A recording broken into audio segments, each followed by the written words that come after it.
on my first day, I got told to be quiet because people are concentrating. And I'm like, okay. So I'm thinking maybe he's in a bad mood. And then I look over and one of the guys goes, he just picks up his laptop and whispers to the MD, I'm just going to go do PD in the boardroom. And walks off into the boardroom. And I was like, wow. Welcome to another episode of Pints of View, here with me, your host, Gary Goldsmith, in the Cavendish on New Cavendish Street. It's a special day today because it's my birthday. It's all about me. That's enough. Can I say as well, Luke, it was lovely of you to dress in my honour today.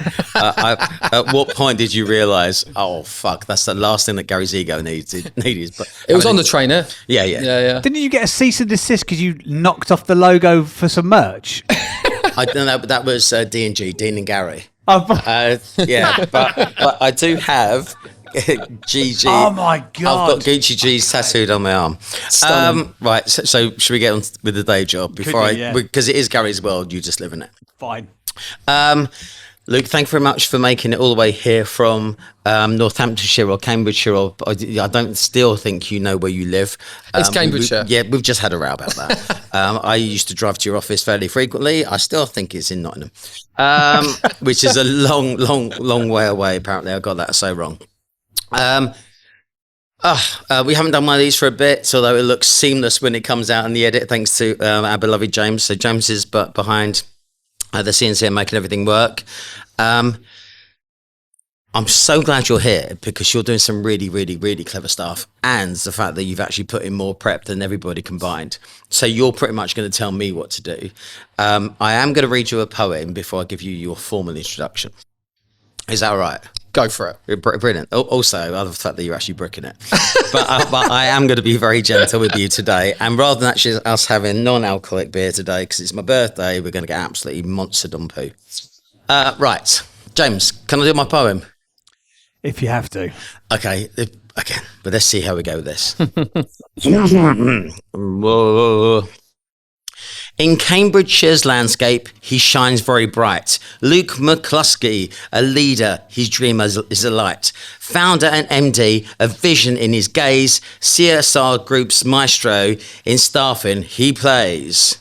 Contract recruitment, his forte and significant might. A hotshot, a standout, a beacon of light. Marketing genius, his strategies unfold. In Luke's world of success, there's stories to be told, and you've got a lot of them for today. Wow. In engineering, food and pharma, a global embrace, his empire expands, leaving a lasting trace. A good egg indeed, with a heart so kind. In the world of business, my mate Luke, he is rare to find. Was that it? There's normally like another 5 verses that ChatGPT spits out and he pretends he spent time on. Was that it? Was that finished? It wasn't, was it? It is finished. It is finished. I deliberately... It fucking wasn't. Look at your face.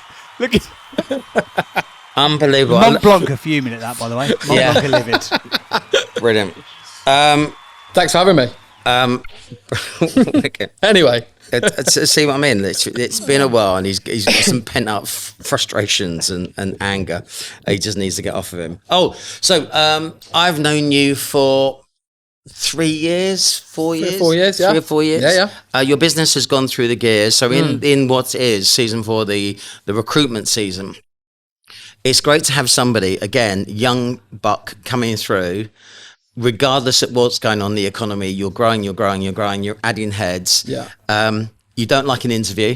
So we have to talk about the fact that trial starts and being contract first is in your DNA. Mm-hmm. It'd be lovely to talk about your backstory of how you got there. So 8 years in recruitment is absolutely brilliant. So learning on somebody else's dollar, but never managing someone before you start to set up a business. Never doing anything other than running a desk, right? Yep. Also, during what a lot of people are saying is quite a hard time, tripling the size of your office. Madness, but brilliant. Taking on one of the world's, recruitment world's best BD people. Yeah. Again, when most people are thinking about contracting, you're thinking about, I'll take this opportunity to lead from the front. Yeah. Champagne is really quite gassy. I'm desperately trying to stop not burping.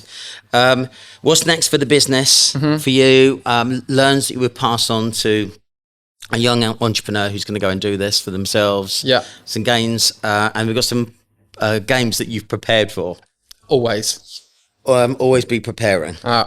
Brilliant. If they did that jumper and it's just a slightly smaller size, I would definitely buy one. For everyone who doesn't know, he's got this lovely Gucci, which has got GG written all over it. And every time I stare at him, I'm mesmerised by myself. And also, we'd like to talk about the difference in the business. So, yeah.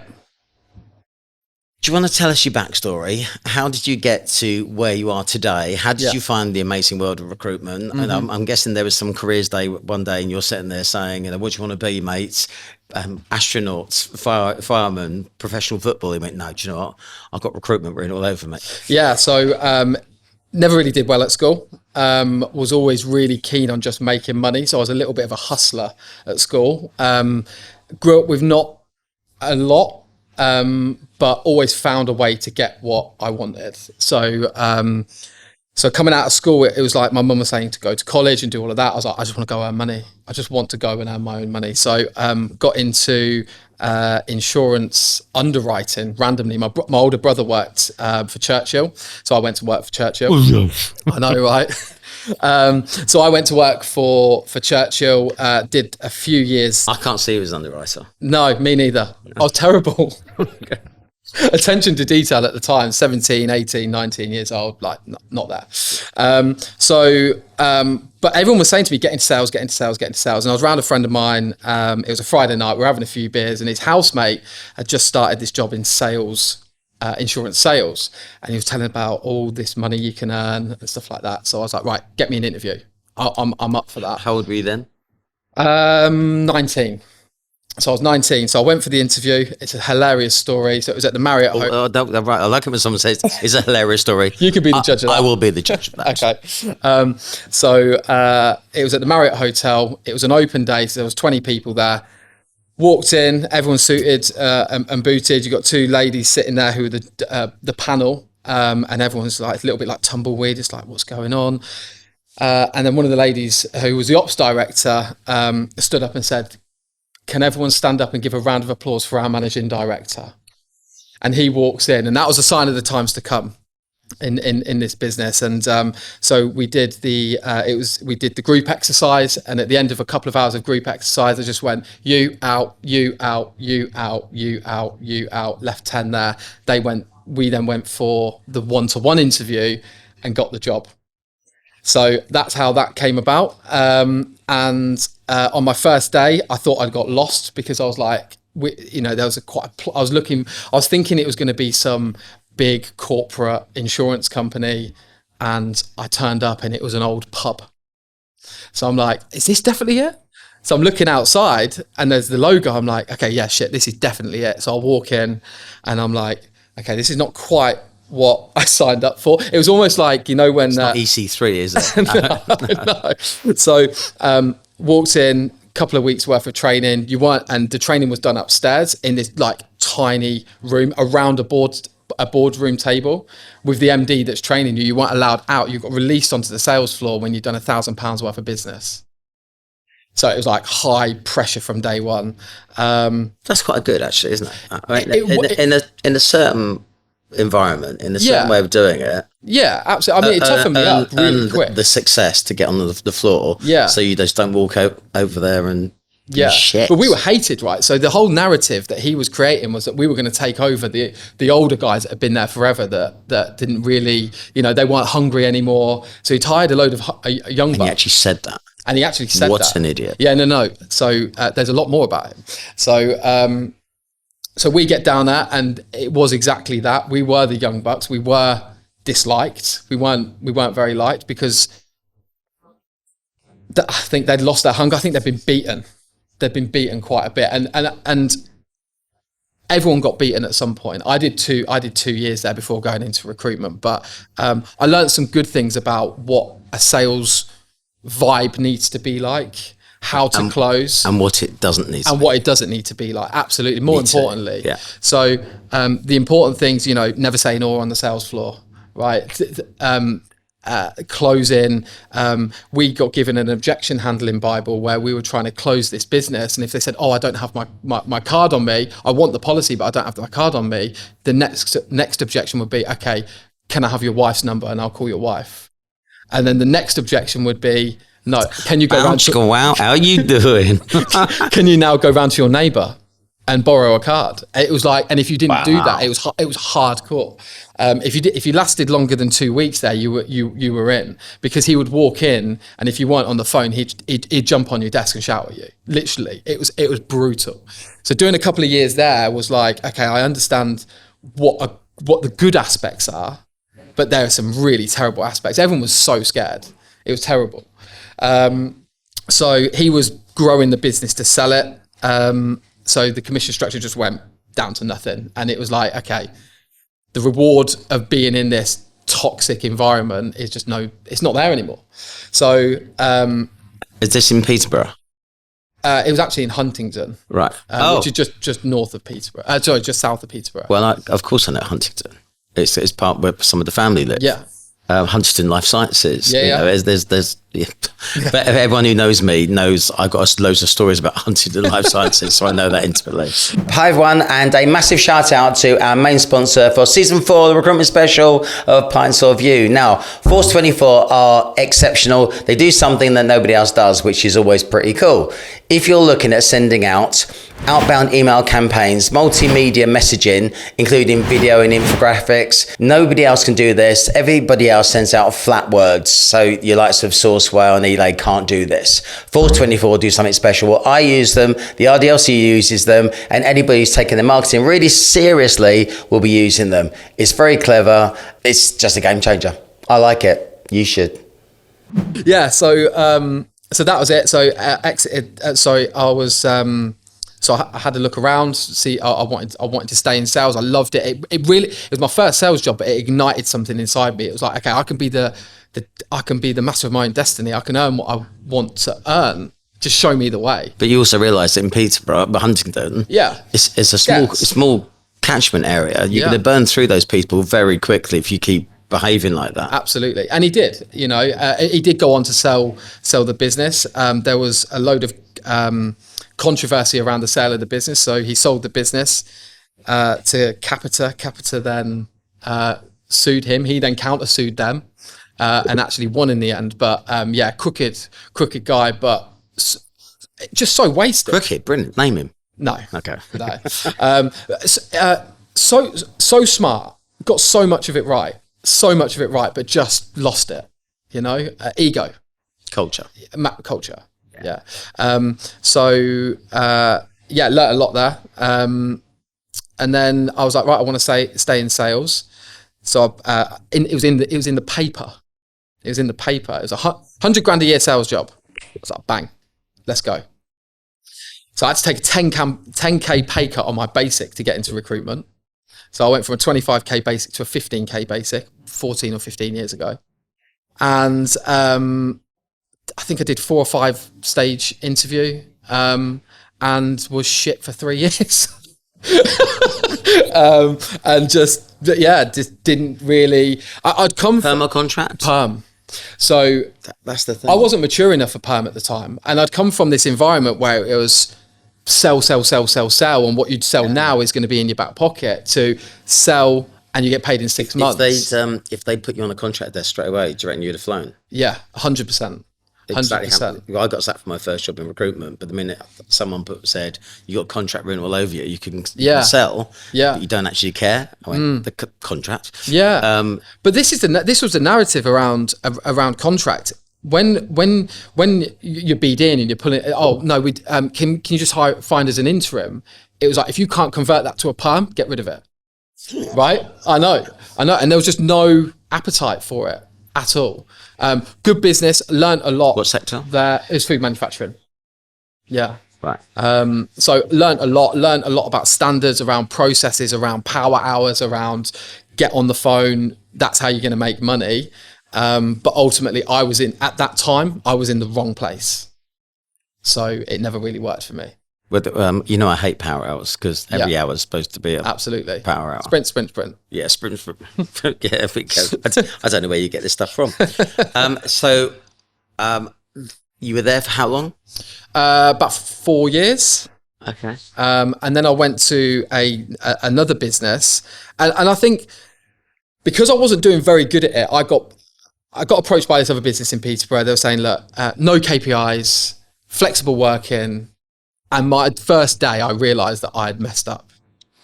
Okay. Because I get in there and it's like, right, set your own laptop up. So I set my own laptop up, and I'm like, it's been ingrained in me to get on the phone and BD, right? So back in my first job, we had to BD until 4 o'clock. Doesn't matter how many jobs you had on. And if you wanted to fill your jobs, you work into the evening to fill them. You BD'd until 4 o'clock. I love that, right?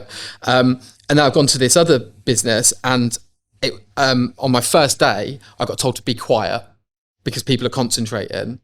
And I'm like, okay. So I'm thinking maybe he's in a bad mood. And then I look over and one of the guys goes, he just picks up his laptop and whispers to the MD, I'm just going to go do BD in the boardroom. And walks off into the boardroom. And I was like, wow.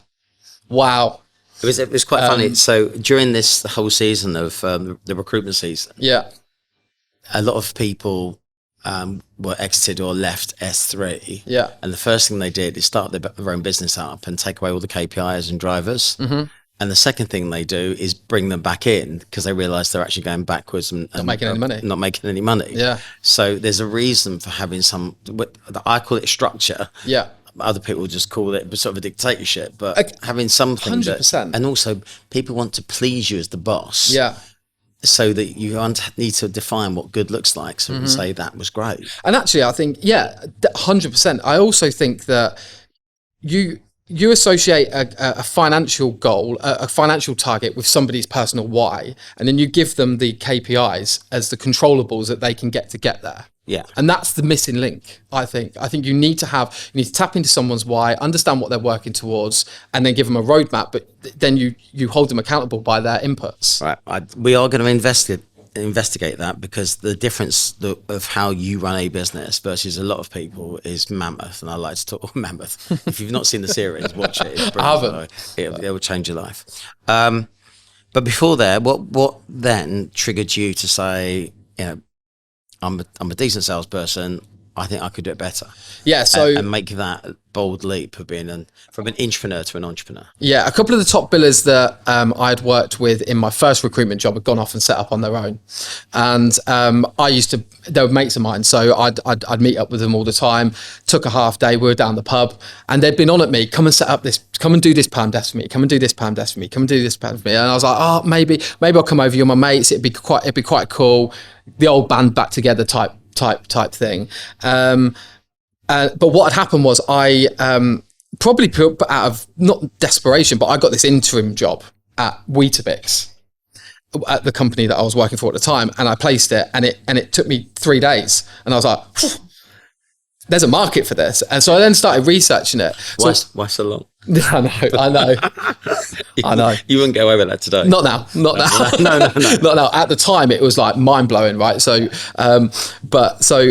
So I then started researching this interim market in food, and I see that there were a few people doing it, and research the candidates and stuff like that. So I'm in the pub with these two guys, and they're like, come and do this perm desk. I'm like, I will come over if I can set up an interim desk for you, contracting desk. I don't know. And we actually did the deal at the urinal. we were in the gents, and we actually agreed. Do you know, they'd had 4 or 5 pints, so they were like, "Yeah, fuck it, come over and do it." And it was nuts. It was literally big dick swinging. Well, yeah. So funny story. So got into contracting there and then. I just had my little boy at the time. I cut my paternity leave by nothing because I was just so excited to get into it. I did that for 2 years. The reason I left, I never wanted to leave. I never wanted to set up on my own. It was never what I was that interested in. I was happy working with them. But the billings that I was doing was being invested in growing that perm business. And I was saying, there's something here. There's something here. Let's go for it. Like, even if we just ring fence my billings and we reinvest that. So it wasn't really working. So I wanted to create a business. So I went and set up with the pure aim of creating a business that I wanted to work in. Where it's your phrase, right? But it's the same methodology. I wanted no speed cameras. I wanted someone to be able to go all the way to the top without being slowed down. I wanted people to be the master of their own destiny and not say, okay, well, that investment's going to go into there and that's going to build that side of the business. Like, no, if that's your business, if that's what you've come in and done, you grow that part of your business. So without ever managing anyone, how much cash did you have investable, given that you've just started a family? Yeah, but $2,000. What's that? Right. A tie? It was Half $2,000. a tie. $2,000. Wow. And Contractors cash negative. Mm-hmm. So how did you sort so out? I did. Okay, so did you factor that? Factored, sorry, yeah. Okay, so you didn't have terms, didn't have anything, didn't have a database, didn't have nothing. I didn't want any of that. I didn't have a business plan. I had a desk and a phone, and I knew that I could do it. The investment started going in. So I started it in the September. I got up to 15 runners by the end of the year. What's the average weekly GP on about that stuff? 500. Okay. So that's a chunk of change. Yeah, 750. Yeah, that allowed me to get a CRM. Yeah. It allowed me to get a website. I hired a couple of people, and then that was where we went. We went from there. Well, 15 months, we're talking 30 grand. That were 360 a year. Yeah. You're still pretty. I'm guessing you're being quite humble. Yeah. In terms of your investment and what you're taking out of the business. Absolutely. Did you reinvest 50% minimum? Yeah, I never really took anything out. Just never really took anything out. I just took what I needed. Okay. Probably for the first 4 or 5 years. I think people don't realise that you put some massive sacrifices in to actually get some momentum into a business. So 50% retained profit is very, very commonplace. But once you've got that critical mass. Yeah. So if you talk about those first 3 or 4 years, how many heads, where did you get to? Yeah. So within the first 4 years, I probably got to about 12 heads. Loads of mistakes along the way. Hiring triggers, anything? No, nothing. Any science behind any of it? No science behind anything. Training? Me. Desk, a phone, mute that, say that. But what I did do was that I just unloaded my brain on how to run a contract desk. So I had, and I did that way before. It was probably after I hired 2 people and realised that it's quite hard. Keep telling them what to say. So I documented everything. So it's like, right, there's a blueprint on how to flip a reference. There's a blueprint on how to strip a CV. There's a blueprint on how to take a job order, close for exclusivity, grade it. So I took a weekend and just brain dump, type. And I still got the original one. So that's quite cool. That is quite. It built on Word, in a slide folder. Yeah, I've still got loads of the stuff. Yeah, I sometimes go back to my really old stuff that I wrote. Yeah, for inspiration, just to make sure that nothing falls out. Yeah, because as a non-exec, I get paid to remind people of stuff they used to do. Yeah, quite a lot. Mm-hmm. And when did this whole concept of trial starts? Because you are the trial start king, right? Well, you. I learned it from you. So we had a conversation and you said about trial starts, working interviews. I was like, makes sense. Talk to me a bit more about it. You talked to me a bit more about it. So I was like, right, I'll prove concept. And it would have been the same day. It's like anything that we would work on it, bang, it's in the same day. Like we're just going with it. So I did one on the shop floor. I got a couple of early adopters. I was like, come and listen to this. This is how you do it. No interviews, just trial start or working interview. Got a couple more people to do it. Then a couple more people to do it. And then you had like the people that were doing it comfortably, happy. It's like blueprint for them. It's just like game change. Yeah, game change. Yeah. And then you had the naysayers. It doesn't work in my market. So I'm like, okay, but that's great, but you haven't tried. So here's a pitch. Next time you get a client on the end of you pitch that. But it's not going to work in my market. And I think, so I'll give you an example. In life science, there's, they're called QPs, right? Qualified persons. They're the only people that can release a drug into the marketplace, right? They have to put their signature, pen to paper. They have to get put onto a license. And he was like, it's not going to work in my market. I said, yeah, but you haven't tried. So just try it. He's like, but it's not going to work. So we were just back and forth, back and forth, back and forth, back and forth. So I was like, okay, you've drove me to this, right? So as I just hovered around, and I understand it because it's very high margin. And in his mind, I know what he was thinking. It's like, if he pitches a trial start, they're going to say, give me that job back. You're not having that job anymore. And it's like, it's never going to happen, right? No. So it's like, just pitch it. And if they don't do it, then it's fine. Go and turn it in, keep it as an A job. Recruitment onion, right? Yeah, recruitment onion. Yeah. But it wasn't working. So I waited until he had someone on the end of the phone. And I dialed into his call. And I was, so on 3CX, you can whisper. So I've got my pitch in front of me. I'm like, now say this, now say this, now say this, now say this, now close that, now say this. Boom, got it. And then that became the one. If we can do it here, you can do it anywhere. Should we just elaborate on the onion? Yes. Because otherwise people are going to think we're absolutely mental. So what they say about recruitment onion? Yeah, so you pitch trial start. If that doesn't work, you pitch a working interview. If that doesn't work, you pitch same day interviews. If that doesn't work, it's interviews tomorrow. And then it's exclusive, and then it's like contingent. And at what point do people CV. generally capitulate and just say, "Oh, do you know, all right"? It's when it works for them, right? I think, right. You can say as a salesperson, yeah. So you've got to get them to a point where they believe in it.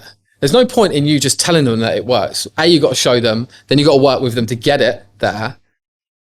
And then they'll believe in it. I know, I'm excited because my knees are going, right? So that's always good because I totally believe in this. Yeah, me too. And I didn't invent this. It was a guy called Ian Robbins at S3. Yeah. And we just started noticing that he wasn't having any interviews. Yeah. And it was just weird that all of our drivers generally in recruitment has been how many firsts you got, how many firsts. Mm-hmm. And we were making more placements. We had first interviews. Yeah, excuse your figures though, right? Yeah, Your ratios. it's like how's that work? Yeah. So hence one of the triggers for dropping KPIs because they didn't work anymore. Yeah. And we went to doing sprints. Yeah. Because they did work. Mm-hmm. And that was another way to actually just improve people's day-to-day performance. But it does mean on contract you could walk in and have a really shit day. Yeah. But at 4:00, you could get one call and do a deal. Yeah, and that's it, right? And and that's why that worked for me.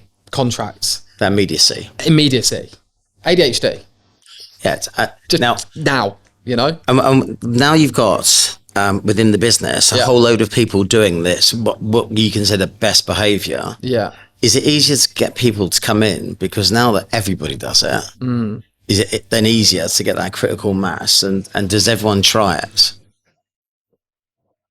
Yeah, it is. I think with anything that when you're doing change management in the business, when you can get that to become the normal, then that's the normal standard. So the next layer of people that come in, well, that's the norm. I remember when we first started pitching when we first started pitching exclusivity, right? Yeah. Now it just rolls off the tongue. And it's only lyrics, right? It's just lyrics. Learn a song. Yeah. Right. And it's just about, so anytime that you implement something new into the business, that becomes the standard, and then the new people come in. But there is something that is really exceptional about you, and it's been joyful working with you on this. If we agree something, it is in the business. It's like if I can convince you that this will work. Yeah. And it's the sort of that Obi-Wan versus Luke moment. Close your eyes, Luke. Trust in the Force. Just try it. Yeah. Just try it. Just try it. And if you try it and it works, bang, everyone's doing it. Absolutely. Because those who say they can and those who say they can't are both right. Right. 100%. I live by that. Okay. So if you've done it right, you have the blueprint. So you were telling me the way to do it. So why would I not listen? You also do some really clever stuff. So your marketing is sick. Yeah. And F jobs and planning for the future. Yeah. And making sure that people have got high quality calls to be walking into repeatedly. Yeah. And making those both things competitive. Mm-hmm. Talk about your marketing brand, because you work very, very hard on it. Yeah. And again, you get an idea, and I see it in public domain within 30 seconds. It's like, how the fuck do you do that? Yeah. So it's about that element of being able to operate at pace is stakeholder management, right? So the marketing guys, which is Katie, she's part of the business, right? And we have such a wicked relationship. She knows that that I want to operate at pace. If it's in my mind, let's go for it. Let's just do it. My belief in marketing is that it should only ever point to one place, and that's the phone. So everything we do needs to be trafficked towards the phone. And then those people then convert that into money. You can't sell doing tappy. No, like of course you can't. Talkie. No, absolutely not. We put digital sprints in 1 hour a day, and I took them away. It's just, we got marketing to do that. Get on the phone. Let's do it. Let's just make them. So effectively, marketing is held at Topco. Yeah. So it's you outsource it to cater to your marketing needs. Yeah. You guys work together. So it's your narrative, it's your idea, it's your thoughts. Yeah. They deliver it. Yeah. Relationships at desk. Yeah. Is that where it generally sits? Yeah. What do people do in terms of marketing at desk? Not a lot. Brilliant. Because it's phone. It's all phone. It's either phone or meeting. Oh yeah. How many meetings are you driving your people towards at the moment? 5 a week. Teams. Right. Teams. Can you get them face to face these days? Yeah, of course you can. Absolutely. We're driving that. Toby's come in. That's a major driving force for him. It's face to face. Do you want to talk about F jobs? We could talk about Toby. So F jobs is an unbelievable strategy. You're talking to a client, you're understanding what projects they're going to need within the next 3, 6, 9, 12 months. And then you earmark that project, and then that becomes your pipeline. And if you do enough of that, then you're walking into every single month with a pipeline. And you're always talking to them. Always talking to them. Dropping them CVs. Tickling the trout. Dropping them CVs. Dropping them something that's in relation to that. I've always found it absolutely impossible to build a pipeline on contracts. So when I was running desk, it was like, what are you going to do this month? No idea. Just leave it with me. Right now, it's a case of, we've got a scalable process, and it's process. But the F job, just to having the F jobs and document the F jobs isn't enough. There needs to be the process behind it. So what do you do after 1 week of pulling that F job? Then what do you do after 2 weeks? How are you bringing that forward? And we had a prime example of it. There was an F job at the start of April, and the F job was for July. And I said to everyone, and I'm just testing this process out. I said, right, everyone, now you need to go and send this email out to everyone. Right, to bring that process a little bit forward. And then once that's done, 1 week, 2 weeks later, drop a CV. We got that job placed this month. Miles early. Because stuff changed. Yeah. Right? Yes, it's earmarked for July, but that project got brought forward. And you're front of mind. Front of mind, all the time. First phone call. Because if you're the third phone call, it's harder to convince anyone to do anything or make any change. Yeah. But, and what about the drivers for change within that business? So the businesses you're talking to, are you trying to align them to absolutely making money, saving money, compliance, pivoting, sustainability? It's always one of those 5 things, right? So as long as we can understand what they're doing, and they're all different. So an engineering business is going to be different to a food business. A food business is going to be different to a life science business. But that's where you got your SMEs in there that really understand what those are. And when you say to a consultant, every business is doing one of these 5 things, just go and find out. In fact, ask them. Just say, look, I work with businesses. They're either doing one of these 5 things. Which journey are you on at the moment? They'll tell you. Right? So then you've got something. But it's also, you've done the whole thing of the shoe thing. Put yourself in my shoes. Yeah. Which was really clever. I'm not sure what you got from it, but did you actually drop the Air Force Ones? No, we did. We sent out mugs with, it was Circle Engineering. We did mugs saying, this is the only mug we'll ever send you. That was quite cool. That was very cool. And that got loads, actually. We picked up some big logos from that. And it's, again, so it's being creative, being innovative has helped you. But I've been speaking to you fairly frequently where you're adding 10K a week, 18 grand a week. Yeah. You've had some monster weeks. Yeah. In monster months consistently with this. And I think it has. Well, not quite consistently, but it's. But it's always going forward, right? Yeah. From the start of the year to the end of the year, absolutely. Oh yeah, but you get the occasional car crash. Yeah, I always like it when someone says, yes, we need 30 people. And it's like, yes, fuck, one day they're going to finish. Yeah. Right. That's true. You though, don't isn't celebrate it. No. And there seem every month seems to have about 3 or 4 bank holidays. And being a contract business, how much do you hate a bank holiday? Because every bank holiday reduces. 4-day week. It's just a 4 day. You've just lost 20% of your revenue for that week. Yeah, and workforce. And it's really painful having. Yes, I don't really like holidays and stuff like that. How would you say that your people respond to you and the business these days? Because it's you've just spent a whole load of money on a new office. Yeah, you're hiring. Gung ho rates. Yeah, a lot of people that are coming into you. It's almost like a boot camp, but it's not. Yeah. And you've got hiring triggers across everybody, so everyone can grow their own teams. I think they're bought in. They know that I'm like I spend all my time on the shop floor. I sit with them and I sit with them and I'm like, right, okay, let's talk about this process. Where's your blind spot? And they respond to that. It's not like, oh, they clam up. It's like, oh, okay, show me, teach me. How can we do it? And I think that's the way that you get by. And you've got to show these people that you've got their back 100%. You've got their back. And you're working with them, and you're genuinely interested in their development. So their goals, when they're hitting their goals, are they being celebrated? They should be. Absolutely. I love that.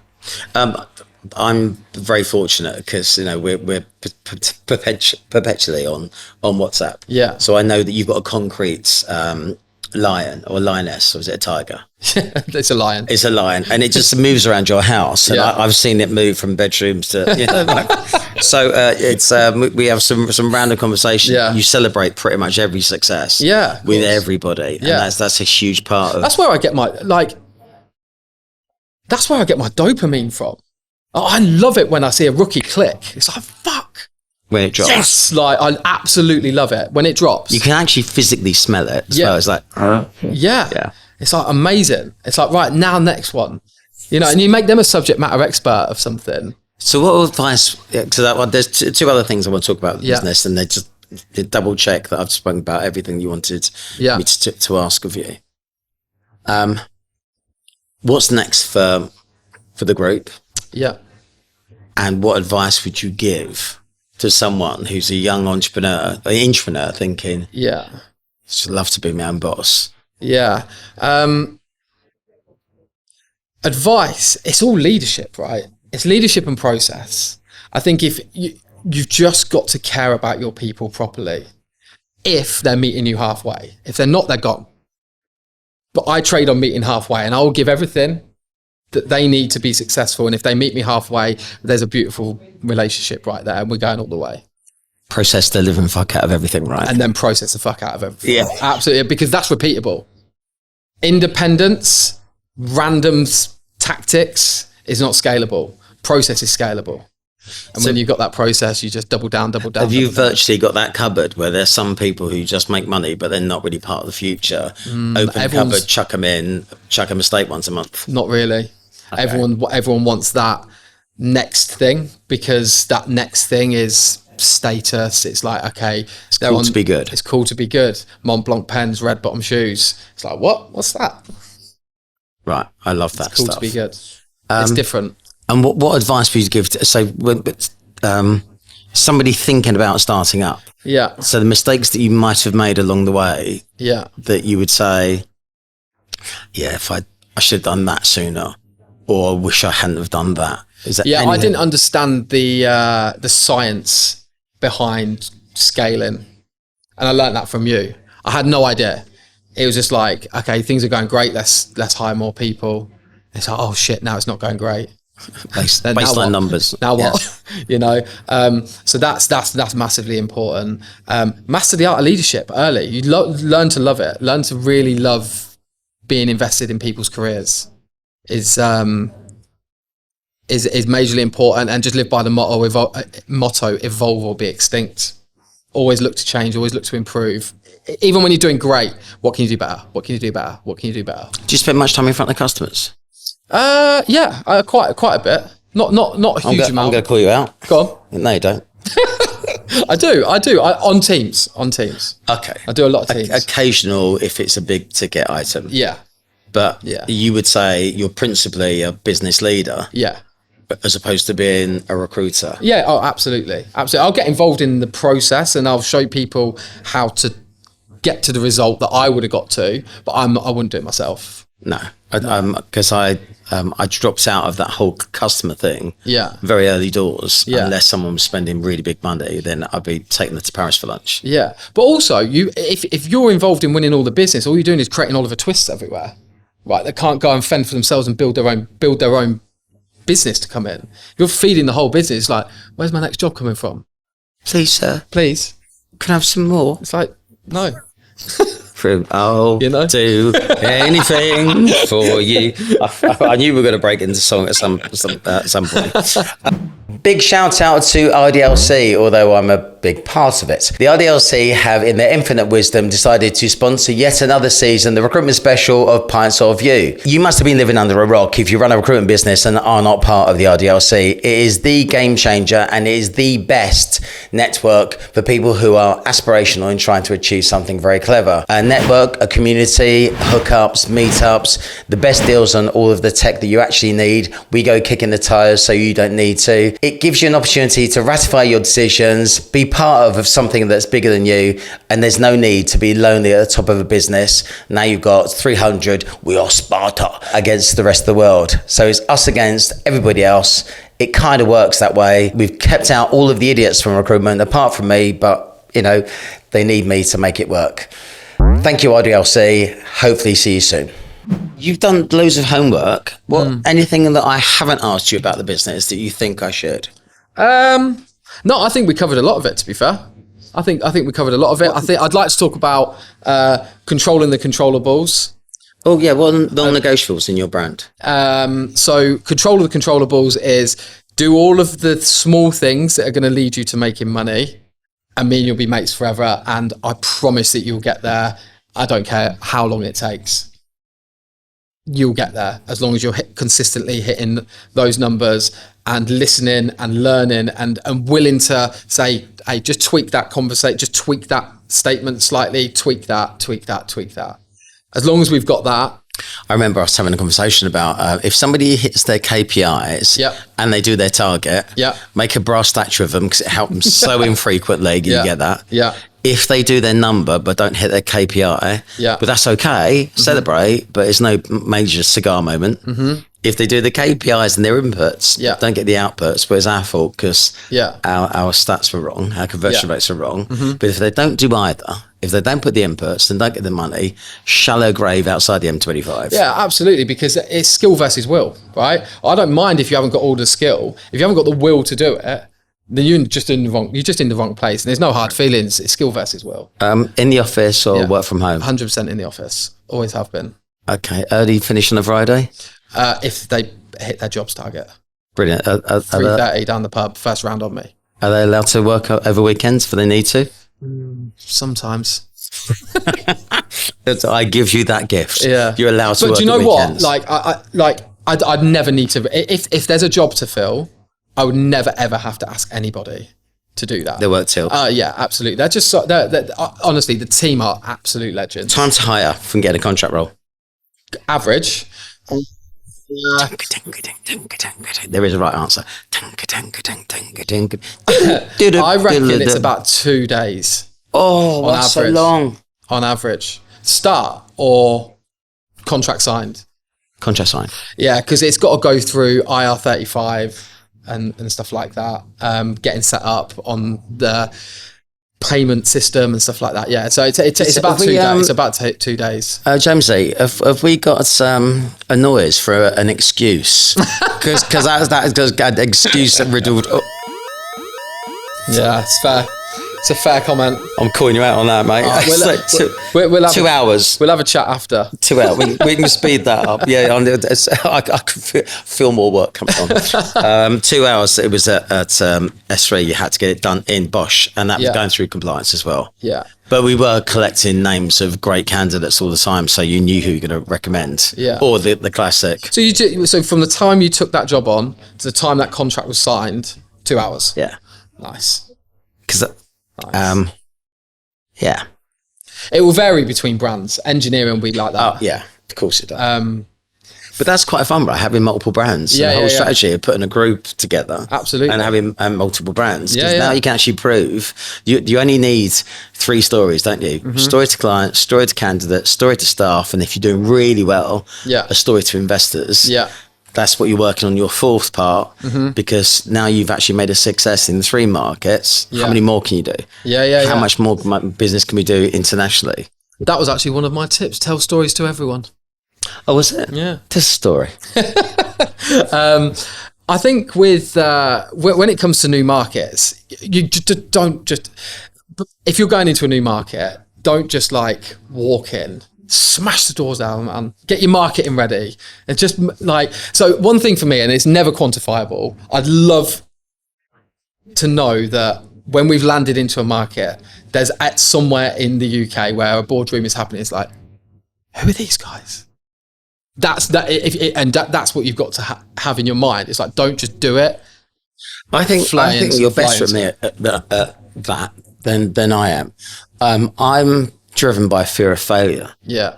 And I think there's a board meeting going on at any time where some really smart people are working out how to steal my biggest clients. Interesting. And I'm thinking, so if they're trying to, so people get really comfy with their customer base, Yeah. and they just assume it'll be there forever. Yeah. Clients are fickle fuckers. Of course they are. And, if somebody hits them at the right time with a new message, or there's a new line manager who doesn't know better, Yeah. they'll work with them. I should have had that. Yeah. What am I doing that's going to be crave? If I wanted to win, my CSC was our biggest customer in the world, and I left 257 contractors behind because I didn't ask a question once. And when she How did you find that out? She told me when she joined us. Oh. So we had nearly 300, and she said, I was always surprised you never asked for the contractors on the other side of the business. And I went, you what? And she actually said, and the day still there? And the day she started, she said, if you'd ever asked for it, I promised myself that I'd give it to you. That's just harsh. Now that is sick, isn't it? Sharon Sugars, God bless her. But there was other people out there, Yeah. desperately trying to get Yeah. that business. So why shouldn't I work that hard to retain it? Absolutely. And that's such an amazing and spot on point. People are so focused on what's next. Who's building a moat around your customers right now? And that was the whole strategy behind bringing in Toby. So we have some big accounts that we're wrapping up, but we're also an inch deep and a mile wide. It's how we're going to penetrate those accounts, wrap them up, wrap them up. There's nothing wrong with it, while still having the appetite of new business though. Inch deep, mile wide didn't do Esther any harm, right? 2 billion in revenues annually now. So that's, it's a chunk of change. Yeah. But the idea is you can cherry pick. Exactly that. That's a sales business. Yeah. And it's important to be doing BD every day, regardless of how many vacancies you've got. Absolutely. Because you can be fussier with the ones that you choose to work on. Yeah. So you don't work shit. Yeah. That's pretty important. Anything else that you don't think that I might have missed? What's next for the business? So we've got a race to the States going on. So one of our brands will do the States. It's a long swim. Yeah, well, I was going to say they get their running shoes on, but that wouldn't work. No.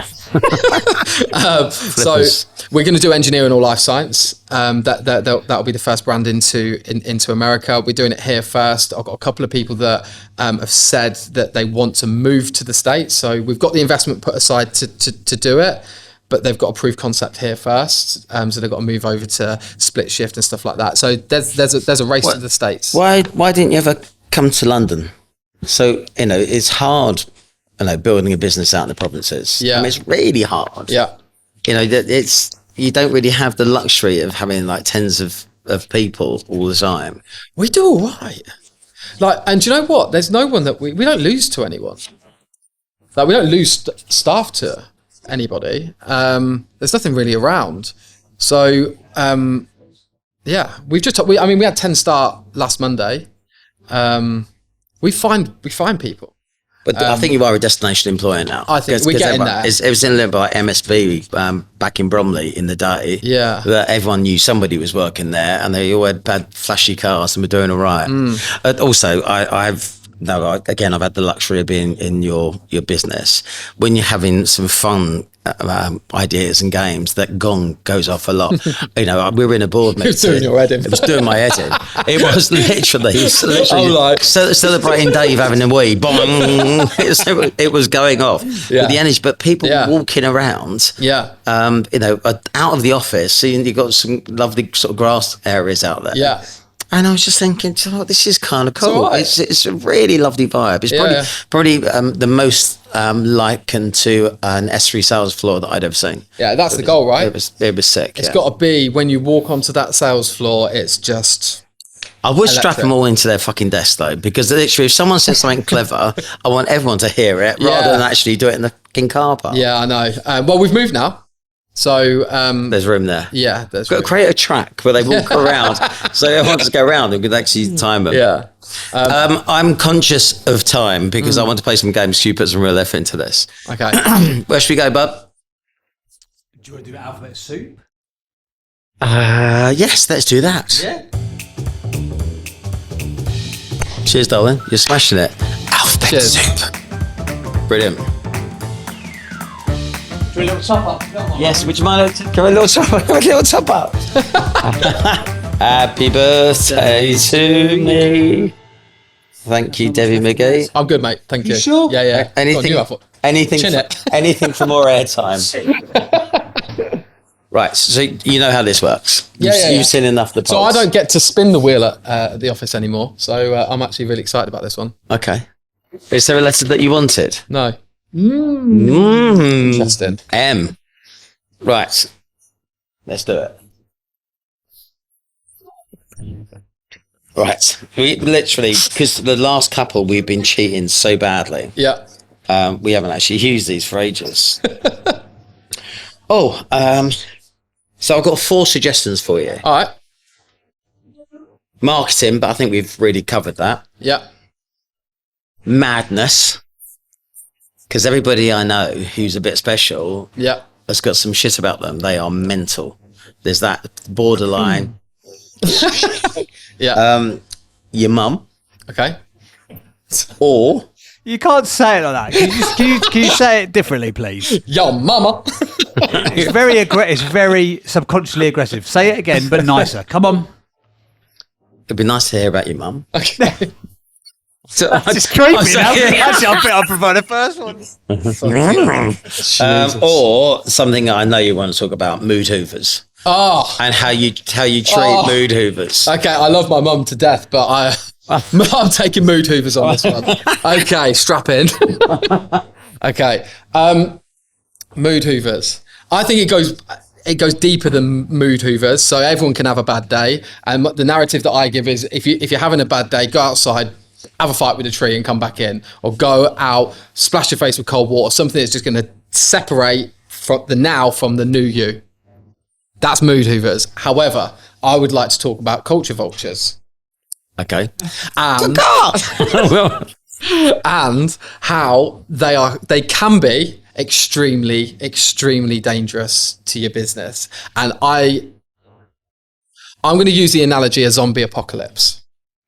Okay. So someone turns anti-culture, right? They're just like, they're pissed off with something, right? But they don't want to talk to you about it as the owner, but they're pissed off with something. So what they do is they drag one person in. And all of a sudden, you start looking, you're thinking, have you been bit? by a zombie. Have you been bit? And then that 1 to 2, 2 to 4, 4 to 8, you just got to get it gone really quick before it just fucks your business. And I've been in businesses where that's happened. I've had it in my business, and you just need to, it doesn't matter what their top line is, who they are in the business, gone. I tried to fix mood hoovers, zombies. Yeah. And never managed it. No. Once they're gone, once they've turned, they've turned. Right. And I think it's a brilliant analogy, by the way. Do you do anything to actually just test? Do you use things like Office Vibe or Hapstar or anything like that? Both. So we've got Hapstar for mental health, and we've got Office Vibe to collate feedback. We've also done where we've just created a letterbox, and it's like just write something in there, and I'll look at it. So yeah, we've done all of that stuff. So I do think these things The are unfortunate thing is I knew who was writing certain things, and all of the people that I wasn't worried about were all like, I fucking love it here, mate. You know, I just love it here. So, you know, but it's important you keep it up. It's quite hard. We did thing at S3, which is like Ask the CEO stuff, and I know that Dean used to do that as well. Yeah. That when you first give people a voice, they can be. It's a bit acid, and it's the first time. It's like just breaks your heart. Yeah, just everything they say until such time as they realise, you know, if it was so fucking shit, why am I still here? Absolutely. Because you don't. People, you know, you can vote with your fucking feet if it's that bad. Yeah. But just giving them that voice that first time, you do. It's a white knuckle We're right. not perfect, right? I've never run a business this side. I've never managed anyone before, right? So like no one's perfect, but I can tell you now, I walk into that business every day with pure intentions. And if I get it wrong, let's have a chat about it. You know, have you had your sons say, you know, I don't work for you yet? No. when that one happens, that's a moment. Yeah, I think he thinks I work for him. I remember my daughter once saying, you know, I don't work for you. It's like, okay, so I think that's a great bit of advice, and thank you very much for sharing that. Let's do Malo Maui. Let's go to the island. Now we practiced this earlier. Yeah. And the whole concept of quick fire round escaped you. Yeah. However, it has also escaped everyone else. Yeah, there is that. All right, there is that. There's something in the questioning. I love the fact that you desperately didn't say the word but. But. Okay, one wish. Do you want me to steep on the pressure? Yeah. Oh, you love it. We should put the, Okay, one wish. Eternal happiness and health for my family. Brilliant. But lovely, but boring. One prediction. Fury outclasses Usyk in Saudi Arabia, and I will be there. I am going to be there. Okay. That's good. I just really care about boxing. I do. No, some people play it.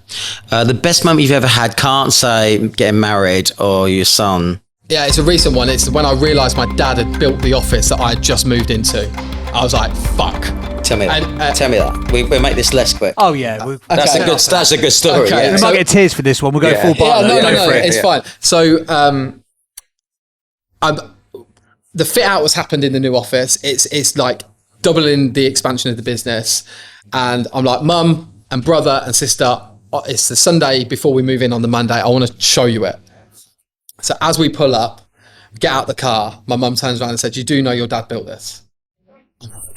What? My dad built it. And I text you that, and you were like, that's a real Lion King moment. Yeah, that's brilliant. It's fucking crazy. Everything you can see. That was 10 Everything out the of 10. light touches here in Peterborough. You would have, my son. That's brilliant. Right, we're going to go faster. Go. Right, we're really back in the game. Right, Cool. One do-over. Starting in contract, not perm. Yes. What a waste for 4 years. Yeah, I love it now, but I wasn't right for it at the time. I got sacked on perm. Because they all said yes to me getting me off the phone, but when they spoke to their wives, they were going, what are you on about? Fruit bat. Guilty pleasure. Chess. That's not guilty, is it? Expand your mind. And Can all I that. say, I think he's trying too hard with that, isn't he? He's coming prepped. I'll give him that, yeah. Yeah, he's coming prep for that. I'm not having prepped. it. Yeah, get something else. No, you can't have chess. Tuna sandwich. That's just disgusting. Nah, I love a tuna sandwich. Let him have chess. Fuck it. Let him have chess. Tuna sandwich. One person that you wish you could have met or would like to meet. Liam Gallagher, every day of the week. I actually messaged him on Instagram and said, let's go out on a night out, because it would be fucking mental. But he never got back to me. No shit. Yeah. It's almost as if you're on Big Brother and some people respond to your calls now. I like Noel better. Why? Yeah, because he's He's not cooler though. 100% cooler. No. Okay. You must have some inroads with the Gallaghers. You could set this up, couldn't you? I used to meet Noel in Waitrose. How round That's my limit. he used to live around the corner. One food that you can only eat for the rest of your life. BLT. Fucking sandwich. Yeah, I love a sandwich. Okay, I don't really like bread. One luxury item you can't live without, and you can't say phone, iPad, etc. Acoustic guitar. You don't play the guitar? Yes, I do. Prove it. Right. Okay, if we can get a guitar in before the end of this, that'd be brilliant.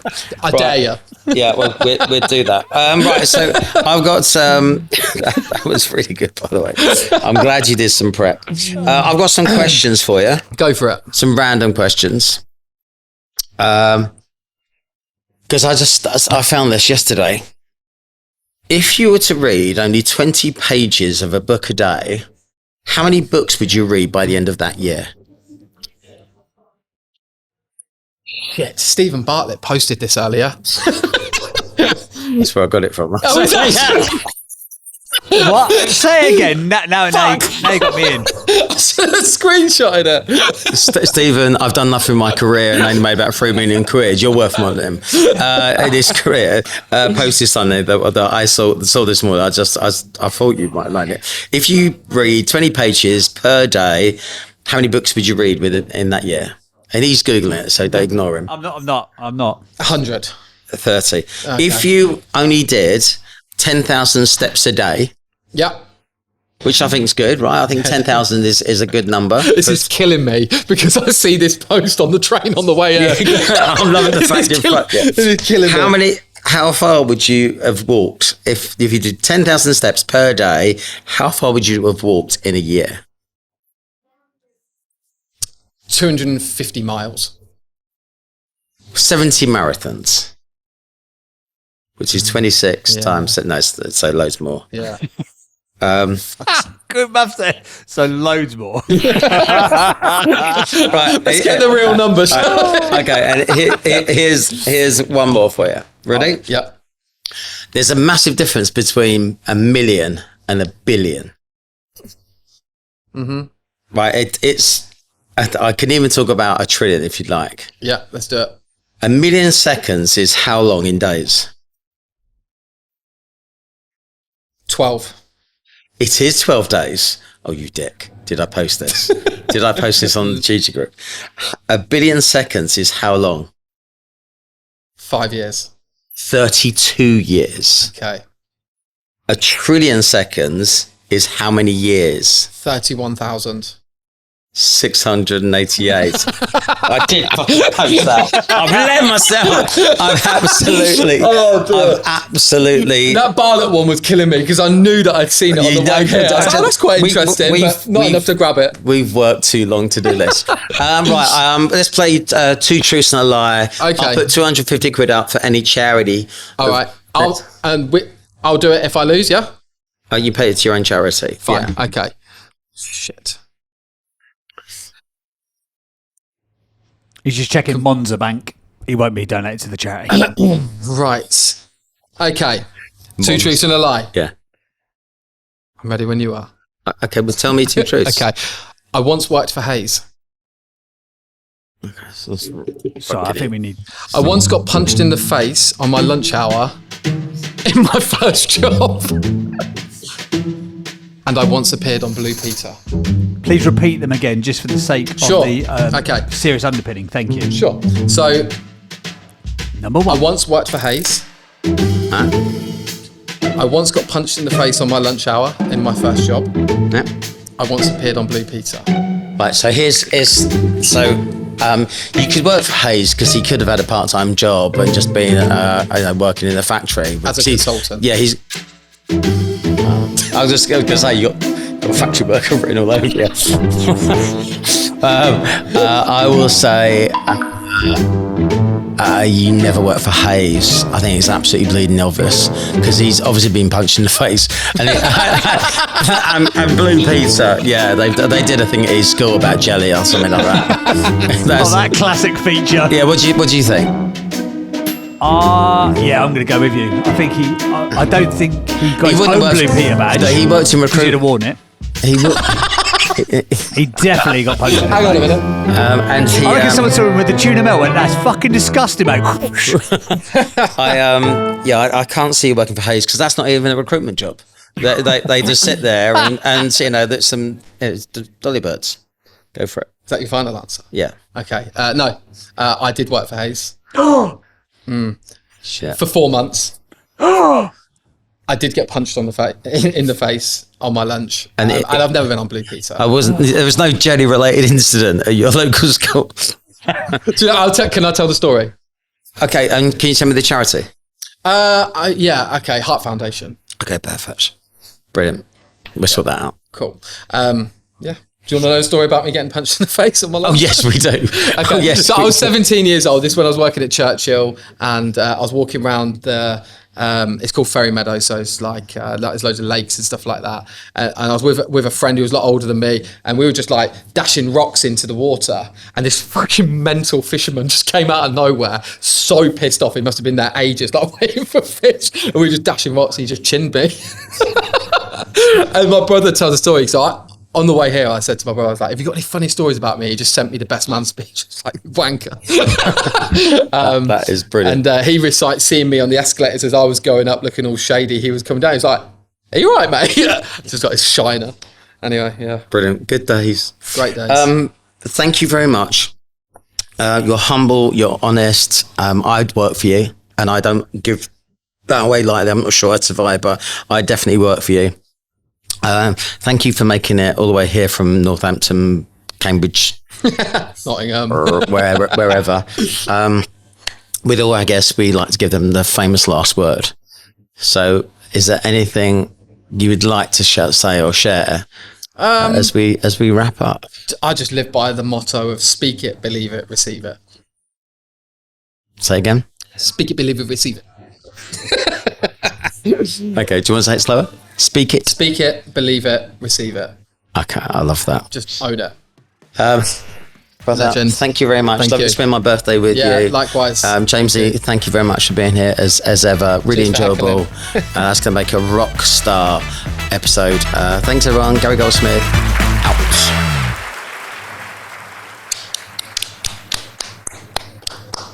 That's a wrap.